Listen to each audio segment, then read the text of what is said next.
मुलाकात, आज की मुलाकात बस इतनी। साहब की मिमिक्री आपने करी दी, तो हम बल्लू को कैसे भूल जाए। एक बार बल्लू के अंदाज में कुछ बोल दीजिए, वही डायलॉग दोहरा दीजिए। या बल्लू के अंदाज में क्या बोलूँ मैं, वही डायलॉग वही वाला दोहरा दीजिए। जब भी ऐसा कुछ डराना होता है, किसी को कुछ धमकाना होता है, तो अब एक तरह से मेरा जो कैरेक्टर है वो यही है कि एक विजिटिंग कार्ड है कि सामने वाले को, जैसे कि अक्षय कुमार से वो शादी करवाना चाहते हैं कैटरीना की, वो मानता नहीं, साला उसको मालूम है तो गैंगस्टर है ये लोग, कहीं ये वो ना कर डाले, तो उसको डराने के लिए उसको बोलते हैं कि बता बल्लू, जब मुझे गुस्सा आता है तो मैं क्या करता हूँ। फिर मेरी वो लाइन जो है, मेरी एक टांग नकली है, मैं हॉकी का बहुत बड़ा खिलाड़ी था, एक दिन मेरे मुंह से उदय भाई के लिए कुछ गलत निकल गया, तो उदय भाई ने मेरी हॉकी स्टिक से मेरी टांग के 2 टुकड़े कर दिए, लेकिन दिल के बहुत अच्छे, फ़ौरन मुझे अस्पताल लेके गया और ऑपरेशन करवाया, नई टांग हो गई थी, घर तक छोड़ने आया, मेरी एक टांग बस बस बस बस। बहुत बढ़िया सर। मेरा ये सवाल होने भी वाला था सलीम साहब के बारे में कि उनका रोल बहुत बड़ा रहा आपके करियर में। मेरे करियर में, फिल्मी करियर में मेरा जो टर्निंग पॉइंट था वो महेश भट्ट थे, और उसके पहले सलीम साहब थे। 15 फिल्में उस दौरान आपने कर ली। जी जी जी हाँ। तो उस वक्त सलीम साहब जो थे वो कब्जा फिल्म लिख रहे थे, तो एक दिन मैं उनके जब घर पहुंचा तो उन्होंने बोला अच्छा हुआ तुम आ गए, मैंने महेश भट्ट से तुम्हारे लिए बात की है, एक अच्छा रोल है, तुम जाके उनसे मिल लो। नाना पाटेकर बैठे हैं इधर, अक्षय कुमार बैठा हुआ है इधर, अनिल कपूर बैठा हुआ, खड़े हैं, तो थोड़ा सा लगने लगा यार ये क्या हो रहा है, कुछ रोल बनेगा नहीं बनेगा। तो मैं एक दिन अनिल भाई को बोल दिया साथ में, सर मेरे को, मैं रातों में सो नहीं पा रहा हूँ। क्या हुआ भाई, क्या बात है, ऐसा क्यों? मैंने कहा सर ऐसा हो गया कि मैं कुछ समझ में आया, मैं रोल है कि अरे भैया तुम घबराओ मत यार, रोल है तुम्हारा, है आगे चल के पता चलेगा। मैं कहा सर प्लीज घबराओ नहीं, है रोल है, सोचा हुआ है। 1986 में एक मूवी आई थी जो आपने शबाना आजमी जी के साथ की, अंजुमान, तो उसमें उस वक्त आप 24-25 साल के थे और किरदार निभा दिया 50 साल के नवाब का। जी हाँ जी हाँ, वो बहुत ही ज़बरदस्त रोल था। आपके फेवरेट एक्टर कौन है? मेरे फेवरेट एक्टर फ्रैंकली स्पीकिंग अभी जो अलाइव हैं वो आमिर खान है। अकेले तुम में कुछ सीन भी चेंज करवा दिया रातों रात? या नहीं मेरे फेवरेट कीजिए, किसी भी फिल्म को बाइकआउट करने के पहले ज़रा सोच लीजिए, उसको देख लीजिए, और मैं तो ये मानता हूँ कि साहब हमारे यहाँ सेंसर बोर्ड है, सीधी सी बात है, अगर आपको अटैक करना है तो सेंसर बोर्ड पे अटैक कीजिए। सही बात है। कि आपने इसको पास है काजल सिंह और आपका वेलकम है मुलाकात में। और जब मैं वेलकम बोलती हूँ तो एक किरदार जो घर घर में फेमस हो गया वो ज़रूर नज़रों के सामने आ जाता है। तो आज हमारे साथ वही किरदार निभाने वाले मुश्ताक खान जो है वो मौजूद है। और देखिए कि मध्य प्रदेश के एक छोटे से कस्बे से लेकर जो मुंबई तक का सफ़र रहा, सर कैसा सफ़र रहा ये? सबसे पहले तो एटा निवासियों को मेरा बहुत बहुत नमस्कार, अस्सलाम वालेकुम, और बहुत खुशी है कि मैं यहाँ पर आया हूँ और मुलाकात के ज़रिए ये जो काजल जी मेरा इंटरव्यू ले रही हैं उनका बहुत बहुत शुक्रिया अदा करता हूँ कि ये इस काबिल मुझे समझा। और मेरे बाजू में जो बैठे हुए हैं शिवा चौधरी जो प्रोड्यूसर हैं, इनकी एक फ़िल्म मैंने की है दानव, ये मेरे दोस्त भी हैं, डायरेक्टर हैं, प्रोड्यूसर हैं, इनका भी बहुत बहुत शुक्रिया अदा करता हूँ कि यहाँ पर इनके जो मामा जी या मौसा जी, किसका? हाँ भैया, कज़न का, इनके कज़िन की शादी है, उसके लिए मुझे आमंत्रित किया और मैं यहाँ पर आ गया हूँ, तो मुझे बहुत खुशी है। तो हाँ जी, तुम आप पूछ रही थी क्या?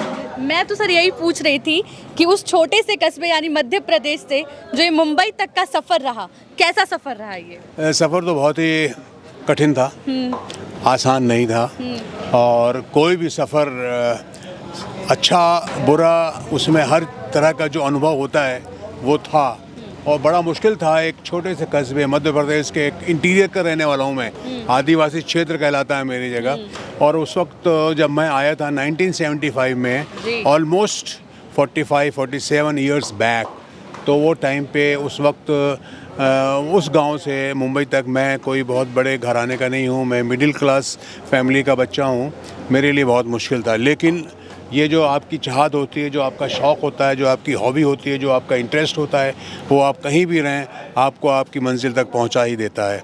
इस तरह मेरे भाई ने मेरा बहुत सपोर्ट किया। मदर फादर तो बिल्कुल नहीं चाहते थे कि मैं आऊँ, लेकिन मेरे कॉलेज में, मेरे स्कूल में जब भी मैं कुछ परफॉर्मेंस करता था, स्टेज पे करता था, तो मेरे प्रोफेसर, मेरे लेक्चरर हमेशा मुझे बोला करते थे, दोस्त लोग भी बोला करते थे कि यार तुमको तो एक्टिंग करने के लिए मुंबई जाना चाहिए। और बस एक दिन ऐसा मौका मिल गया, एक मायापुरी थी, उसमें कुछ इश्तिहार आया था एडवर्टीजमेंट थी कि भाई आप हम लोग एक एकेडमी खोल रहे हैं, उसमें अगर जिसको इंटरेस्टेड हो तो वो ये फॉर्म भर सकता है। मैंने वो फॉर्म भर दिया और 1-2-3 महीने के बाद मुझे वो कॉल आ गया, इंटरव्यू कॉल आ गया। इस तरह मैं मेरा मुंबई जाना हुआ। मुंबई जाने में बहुत जद्दोजहद हुई, बहुत संघर्ष हुआ, बहुत मनाना पड़ा माँ बाप को, मैं फैमिली का सपोर्ट ये वो, क्योंकि पैसा तो वहीं से मिलना था और बॉम्बे का टिकट भी वही देने वाले थे, थोड़ा खर्चा पानी भी देने वाले थे और एकेडमी की जो फ़ीस थी वो भी उनको देना था, इसलिए उनको मनाना पड़ा। इसमें मेरे बड़े भाई महफूज खान ने मेरे को बहुत सपोर्ट किया। इस तरह मैं मुंबई आया। मुंबई आकर के मैंने एकेडमी ज्वाइन की। एकेडमी ज्वाइन करके 6 महीने का मैंने कोर्स किया, लेकिन सबसे ज़्यादा मुझे फ़ायदा ये हुआ कि हमारे दोस्त है सूर्य सरकार, उन्होंने मुझे एडवाइस दी कि आप जो है थिएटर ज्वाइन कर लो। तो मैंने थिएटर ज्वाइन कर लिया। थिएटर जो बहुत बड़ा थिएटर है, इप्टा उसको बोलते हैं, IPTA, Indian people's theatre association, भारतीय जन नाट्य संघ, जिसमें बहुत बड़े बड़े कलाकार हुए। बलराज साहनी, मनमोहन कृष्ण, AK हंगल, नितिन सेठी, फारूक शेख, शबाना आज़मी, राजेश खन्ना, इवन संजीव कुमार, सब यहाँ से निकले हुए कलाकार थे। कैफ़ी आज़मी, शौकत आज़मी, ये लोग सब इप्टा के थे, भारतीय जन्ना जो कि जिसकी स्थापना 1942 में हुई थी। अंग्रेज़ों के ज़माने में जब हमारा देश गुलाम था, उस वक्त उन्होंने अंग्रेज़ जब राज था, उस वक्त ये मूवमेंट शुरू किया था इप्टा। उन्होंने अपने नाटकों के ज़रिए ये चाहते थे कि अंग्रेज़ों भारत छोड़ो, तो इस तरह के नाटक किया करते थे। उसमें मैं जुड़ा, उससे मुझे बहुत फ़ायदा हुआ। उससे मुझे ये फ़ायदा हुआ कि सलमान खान के फादर जो हैं सलीम खान साहब, उन्होंने मेरा एक नाटक देखा। उस नाटक का नाम था लोक कथा। वो देखकर उनको बहुत अच्छा लगा। मेरे डायरेक्टर को उन्होंने बोला कि यार प्लीज़ आप उन्हें, उनका रोल मुझे अच्छा लगा, आप उन्हें मेरे पास भेजना। इस तरह मैं उनसे मिला और उनसे मिलने के बाद फिर मुझे उनके ज़रिए महेश भट्ट मिले। जी, महेश भट्ट मेरा ये सवाल होने भी वाला था सलीम साहब के बारे में कि उनका रोल बहुत बड़ा रहा आपके करियर में। जी। मेरे करियर में, फिल्मी करियर में मेरा जो टर्निंग पॉइंट था वो महेश भट्ट थे और उसके पहले सलीम साहब थे। 15 फिल्में उस दौरान आपने कर ली। जी हाँ। तो उस वक्त सलीम साहब जो थे वो कब्ज़ा फिल्म लिख रहे थे। तो एक दिन मैं उनके जब घर पहुंचा तो उन्होंने बोला अच्छा हुआ तुम आ गए, मैंने महेश भट्ट से तुम्हारे लिए बात की है, एक अच्छा रोल है, तुम जाके उनसे मिल लो। And I was so happy. इस वक्त मैं खुशी से उछल गया कि यार Mahesh Bhatt, that time Mahesh Bhatt was on sky, you know that peak मतलब नाम उनकी हिट हो गई थी, अर्थ हिट हो गई थी, सारांश हिट हो गई थी। ये 3 फिल्में तो ऐसी ज़बरदस्त हिट हुई थी। And he was making Kabzaa and I gone to meet Mahesh Bhatt को मैंने बोला सर मेरा नाम मुश्ताक खान है और सलीम साहब ने भेजा है आपको। अच्छा हाँ, वो आपकी बहुत तारीफ़ कर रहे थे। ठीक है भाई, ये मेरे भाई हैं मुकेश भट्ट, ये रॉबिन भट्ट, ये प्रोड्यूस कर रहे हैं ये फिल्म जो कब्ज़ा कर रहा हूँ। इसमें है एक छोटा सा रोल, इनसे आप डेट वगैरह ले लेना। इस तरह से मेरी शुरुआत हुई महेश भट्ट से। उसके बाद जब मैंने पहली फिल्म महेश भट्ट के साथ की तो महेश भट्ट ने मुझे छोड़ा नहीं। फिर तो 15 फिल्में साइन करवा दी लगातार। या मतलब फिर उसके बाद देखिए आप, कब्ज़ा, जुनून, सड़क, साथी, दिल है के मानता नहीं, हमें राही प्यार के, सर, मिलन, गुमराह। सर फिल्में तो इतनी है कि मैं गिनते गिनते थक जाऊंगी पर फिल्में खत्म नहीं होंगी। सड़क, आशिकी, उनकी सारी फिल्में और हर फिल्म में मुझे उन्होंने बड़े अच्छे रोल्स दिए। तो एक पहचान वहाँ से मिल गई थी। उसके बाद फिर बाकी दूसरी जगह मैंने फिल्में की, क्रांतिवीर जो बहुत बड़ी हिट हुई थी, डेविड धवन की 1 और 1 11, जोड़ी नंबर 1 और बहुत सारी फिल्में, मतलब ये सुनील शेट्टी के साथ मेरी बहुत अच्छी फिल्में आई, रक्षक और शस्त्र, ये वो सब। तो बच्चन साहब के साथ फिर मैंने मेहुल कुमार की फिल्में की, आमिर खान के साथ वही हमें राही प्यार के भट्ट साहब के साथ, एंड दिल है के मानता नहीं, फिर वो इंद्र कुमार के साथ मन, और फिर एक अकेले हम अकेले तुम, मनीषा कोइराला। इस तरह से बहुत बड़ी फिल्में। फिर गदर, जो पहली जो गदर आई थी आज से 22 साल पहले, सनी के दोस्त का रोल मैंने किया, पाकिस्तानी फ्रेंड। इस तरह की जो है तो अब एक अच्छी पहचान गई। और अभी जो आप बात कर रही थी वेलकम की, ये वेलकम जो पहली वेलकम थी जो 7-8 साल पहले बनी थी, तो वेलकम में भी था, वेलकम 2 में, वेलकम बैक में भी था। बट वेलकम में जो रोल था वो काफ़ी हिट हुई थी फिल्म। तो किसी भी रोल का, किसी भी किरदार का हिट होना उसके फिल्म का हिट होने में बहुत ज़रूरी होता है। तो बहुत बड़ी हिट हुई थी, उससे वो कैरेक्टर मेरा हिट हो गया।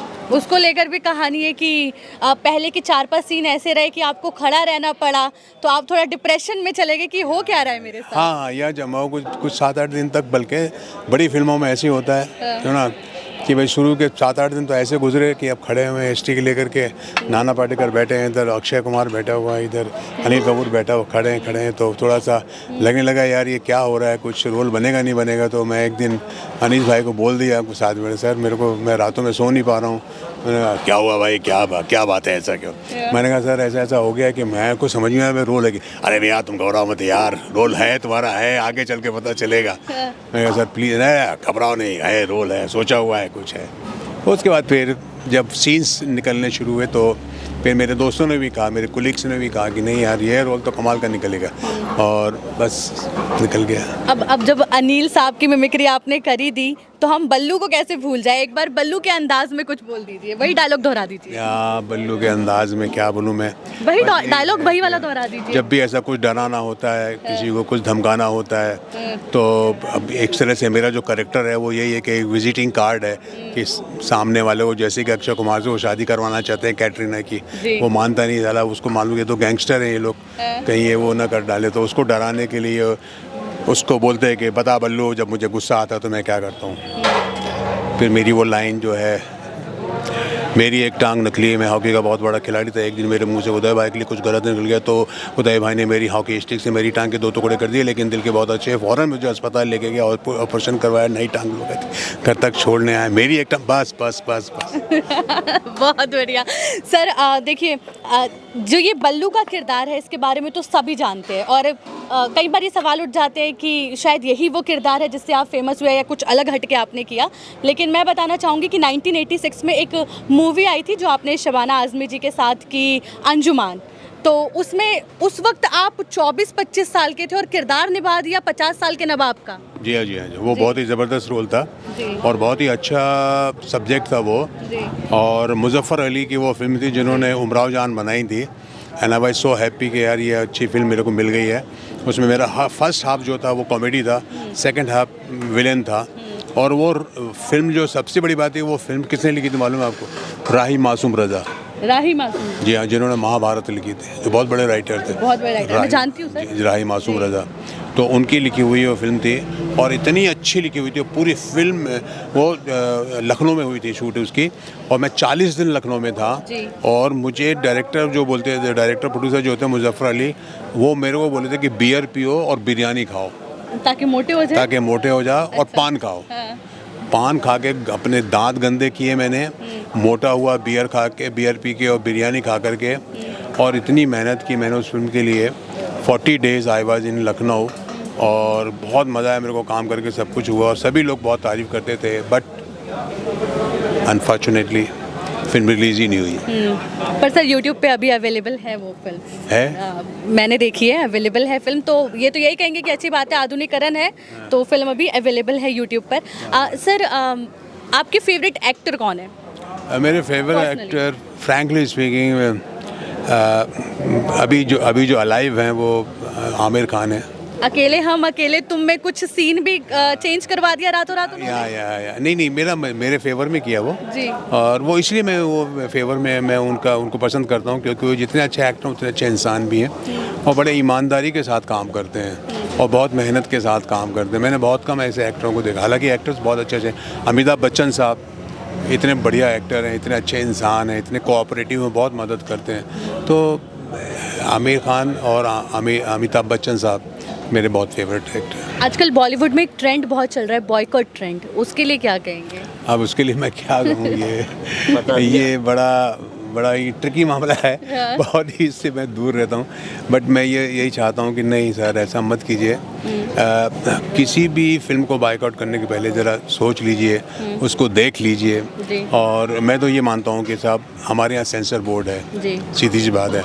अगर आपको अटैक करना है तो सेंसर बोर्ड पे अटैक कीजिए कि आपने इसको पास कैसे किया, आप इसको कटवाइए। तो उसको फिर वो इधर सड़कों में लाने की ज़रूरत नहीं है और कोशिश ये करें कि भैया ना हो ऐसा हो, क्योंकि इतना पैसा लगता है और उसमें कितने लोग जुड़े रहते हैं, बड़ी फिल्मों में तो 200, 300, 400 लोग होते हैं जिसमें उनका धंधा पानी चलते रहता है, और बड़ी फिल्में 2-2 साल 3-3 साल में बनती हैं। जी। समझे, इतनी मेहनत होती है, सब कुछ होता है, तो कितना नुकसान होगा आप सोच लीजिए। तो मुश्ताक साहब थक गए हैं आज ट्रैवल कर करके, तो ज़्यादा आपका समय नहीं लूँगी। बस आखिरी सवाल पूछूंगी कि मुलाकात के साथ आपका ये इंटरव्यू, पहला इंटरव्यू कैसा रहा? बहुत अच्छी रही मुलाकात। आज की मुलाकात बस इतनी। चलिए, गुनगुनाहट के साथ अब ये इंटरव्यू भी ख़त्म कर सकते हैं। और मुश्ताक साहब का इंटरव्यू, आशा तो यही करूँगी कि मेरे एटा वासियों के लिए इंस्पायरिंग होगा, क्योंकि बहुत से ऐसे बच्चे हैं जो अभी अपना करियर आजमाना चाहते हैं, बॉलीवुड में जाना चाहते हैं, लेकिन कई बार होता है कि सोच में पड़ जाते हैं कि जाए ना जाए, क्या होगा क्या नहीं। और आप जैसी शख्सियत होती है जिनकी ये स्टोरी होती है जो इतनी इंस्पायरिंग होती है कि लहरों से डर के नौका पार नहीं होती और हिम्मत करने वालों की सर हार नहीं हार होती। नहीं होती। नमस्कार।